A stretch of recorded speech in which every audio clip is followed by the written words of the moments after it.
People here have a very open heart, they're very welcoming, and that has not changed one iota. The friendliness of the people that you meet in the course of going out and bird watching, you get to say, "Hey, what are you doing? Who are you?" And then you explain, "Oh, welcome, welcome, welcome, have a cup of tea, have this, have that, and have that." That has not changed one iota. The people are still as friendly now as they were then.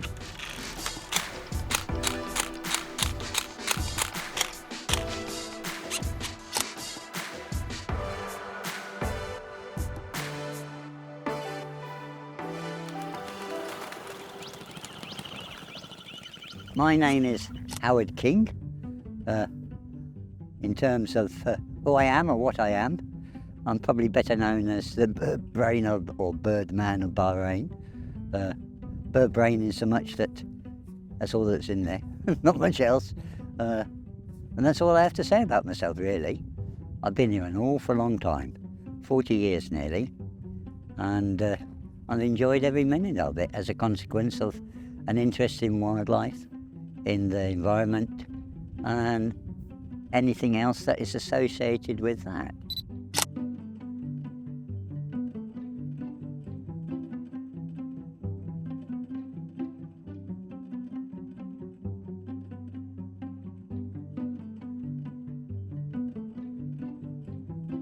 I went to a grammar school in Wales, and my main interest at school was geography, and that led to an interest in maps, and the interest in maps led me into cartography, and everything else I learned, I taught myself. What is that? If you work outside every day, as I did then as a youngster, you see things. What the hell is that? Wow. You see things you can't explain. You get a book. No internet in those days, you had to read. So I just picked up books, collecting books, read, write, whatever. And from there, it was an interest that just grew. And I hadn't been particularly interested in birds, but then one day in the newspaper, in the GDN, there was an article written by a guy called Eric Hirschfield. He said, "Anybody interested in birds, contact me." Just at that moment, we were living in an old house in Adelaide with a huge garden. I'd seen this bird, beautiful bird, black, white and red. What on earth is that? So I rang him up, described the bird to him. He says, "Oh, that sounds very interesting. I'd come and look." So he came to the house. The bird wasn't there. So he showed me a book, the very same book I got in the bag down there, an older version. And I said, "It's one of them." And he says, "Can't be, they don't stay the winter here." I said, "Well, this one is. It's in the garden, it's coming every morning." So he came back the following day, he saw the bird. I was at work in the office, and he rang me back up and said, "You were right. It is one of those things called a masked shrike." And from that moment, he says, "You obviously have a good eye and a good memory and from that, it all just took off. And then just every time I went out, saw something new, something new, something new. And the deeper you get involved, the greater the interest become. And it's got to a point now where it's an obsession. You're looking for that mysterious little beastie that's flying from tree to tree, bush to bush. What is it? What is it? It's the thrill of the chase in a way. And the interest is just in identifying and knowing where it's come from. There are species in Bahrain, believe it or not, that breed in Alaska that pass through, and you don't see it, don't know about it. It's amazing. Some of them in Central Asia, some of them everywhere else. So they're coming here, and the only thing you've got in hand to identify what you're seeing is the field guides. And field guides are a tiny little illustration. So photography was out of reach to me because it was just too expensive in the old days. And the more you get interested, the more you want to record what you're doing. So as photography changed into the digital world, it became more accessible to people like myself. I know knowledge about point and click. If you got something in the old days, oh, look at that. If you didn't, in the dustbin and a waste of money because it was expensive and incidental. It didn't, because you always had your guide, which was a hand-drawn illustration. And if you got a photograph, it was a blessing in disguise, an assistance. But as photography changed, I changed, my needs changed, and the need to identify precisely what I've seen. So photographs provided me with the tool to document what I've seen, where I've seen it, and how I've seen it. And then from that, identify the species and carry the whole thing forward. And it became a method of record keeping. That's what brought me into photography. It was the fact that I had a permanent record of what I'd seen, where I'd seen it, and how I'd seen it. It's there. And that's what led me to that.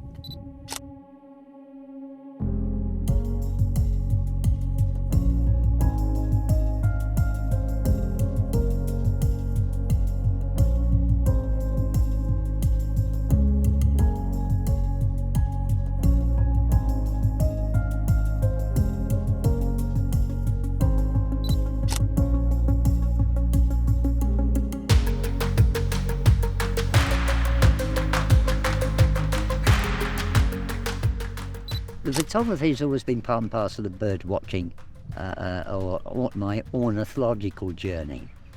So along that way I've met lots of people. Initially it started with Eric Hirschfield and his encouragement to me to get started in the early days. Over the years, as a consequence of both recording the event photographically and then writing about what I've seen, how I saw it, and using the photograph to illustrate that, I've been able to meet an awful lot of people en route. But thereafter, they become an object of science. Where do they go? Where have they come from? You know, these are subject matters that we still, with the vast majority of birds in Bahrain, don't have the answers for. Ringing is one way of finding out. Watch them fly away, and then someone sees, oh, look, there's a bird there. And they're in Australia, Seychelles, India, Africa. They get the ring number. Sometimes the bird turns up dead. And all you've got left is a leg and a ring. That information is then sent to a central receiving bank. We get the feedback. We know where the birds are going, where they're coming from.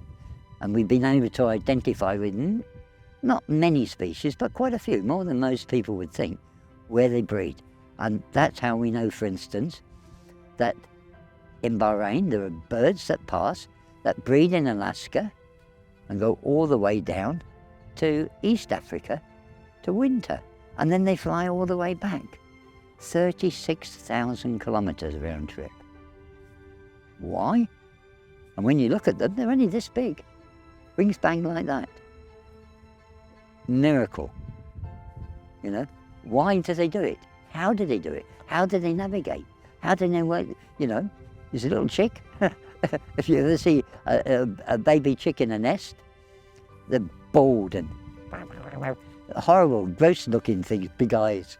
And you think, and then that grows up and it flies from Alaska all the way across Central Asia, through the Middle East, over the Red Sea, and on down into Africa, to Kenya, to Tanzania, and Uganda. Amazing. My contribution to photography is local, in maintaining the record, and I've used the photographs that I've taken over the course of the last, I've been doing photography for the best part of 25 years now. So using the photographs I've taken in those 25 years to compile a record of the birds I've seen in Bahrain. So the contribution has been to record for posterity the species of bird, and there's 306 species in Bahrain now that have come and blessed these shores with their presence. That's the contribution. I have a record of that, and I've compiled it, put it in a few books in the past, but I've now got one more in process, which you'll see in due course over the next few weeks, inshallah, and we'll see how that goes. You can, with a little bit of patience and a little bit of just reading about what the machine can do for you, understanding how it works, how light works, that you need the sun at a certain angle, if you haven't got the sun where it should be, how to move it, how to reflect the sunlight onto your subject matter. You know, it's not that difficult now today to learn how to do it from just a quick download on the internet. It's there. And with every camera these days, there's a handbook which is this thick. Read it from cover to cover. Don't, oh, that's what I press for this. No, they tell you the skills are there to be learned, and it's only by trial and error. And if it doesn't work, go back to the book, read it again, try and understand it a bit deeper, a bit further, and then move on. The difficulty in the old days, which you had to overcome, there was nothing there. A handbook was 3 buttons, press this to click, this one to change maybe a point of focus, and that was it. You know, click, click, click. Have I got anything? No. So, overcoming that's the only difficulty I faced previously. As I said, now, old age creeping up, but just keep going. And now with a modern phone, you have the same capabilities as this. And if anybody wants to see the camera, you know, it weighs a ton, you know. And in the old days, you had a tiny little battery, and now you get a battery like that. And that weighs a bit too, you know. And I have chips, and I can have a thing here, I open it up, all sorts of memory slots. I can get more on this than I can on my iMac, and it can store it all. Go home, plug it into the computer direct, download it all, throw away the rubbish, and keep all the good bits. In the old days, the only thing you threw away was money, chasing the other wasted picture. And when you've got to have if you're the family, what do you get? Nothing. That was unacceptable waste.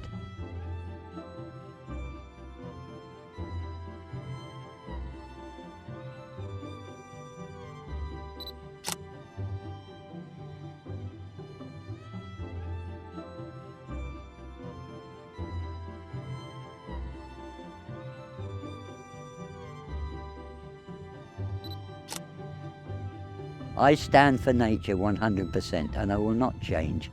To me, greenery, this landscape, this is what we should be protecting. This is the future. That is the lung of Bahrain. The other thing is one item that you don't see.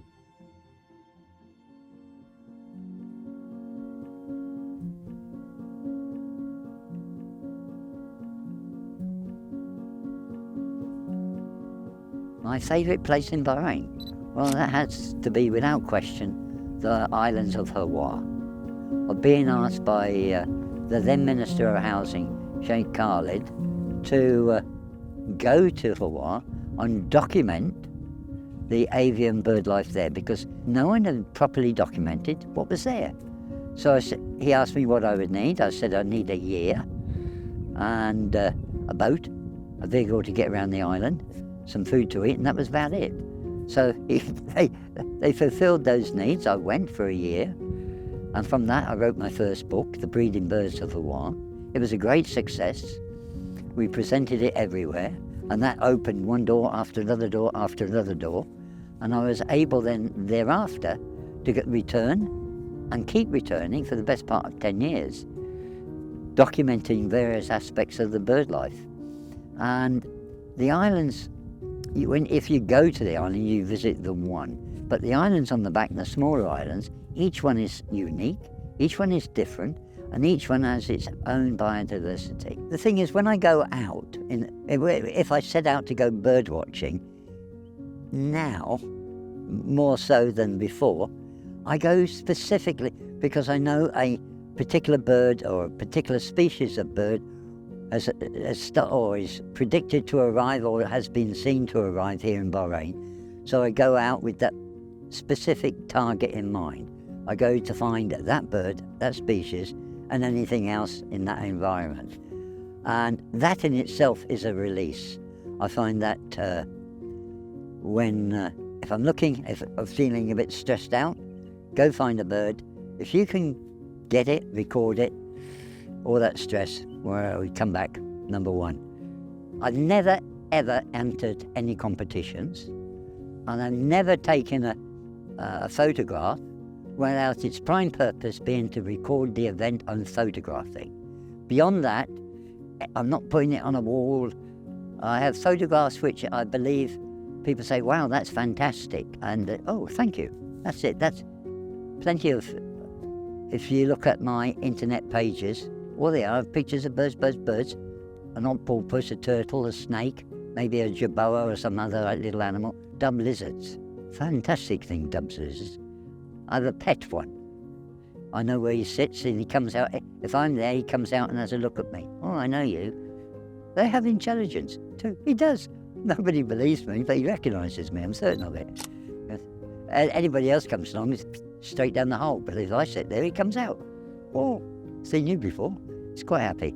So, the essence of the people in Bahrain is one of the people here have a very open heart. They're very welcoming.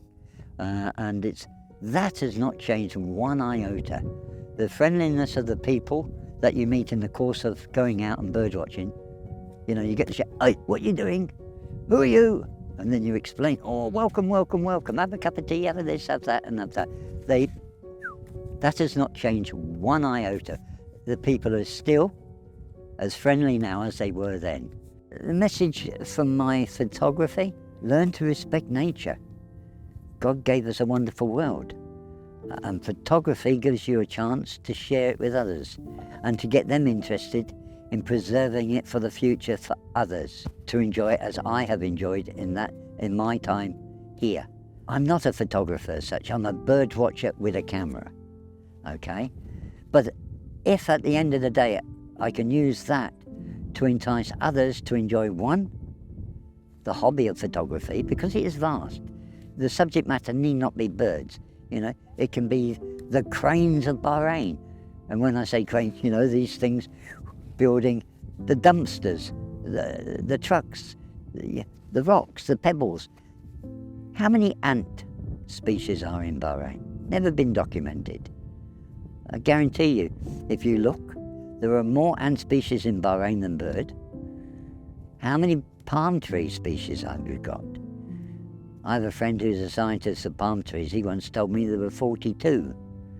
And yet when I look, I can't see the difference, you know. I count 5 or 6 and think, what distinguishes? Photography can aid that. Record something and go on. There's so many different things, the rocks, the pebbles, the plants. Get out there before it's all lost. Someone should be recording it. The camera gives someone who is knowledgeable, interested enough to record. From my photography, I think I want to show that from someone with no experience, you can achieve a certain level of success which is acceptable to a wider world, to a scientific world.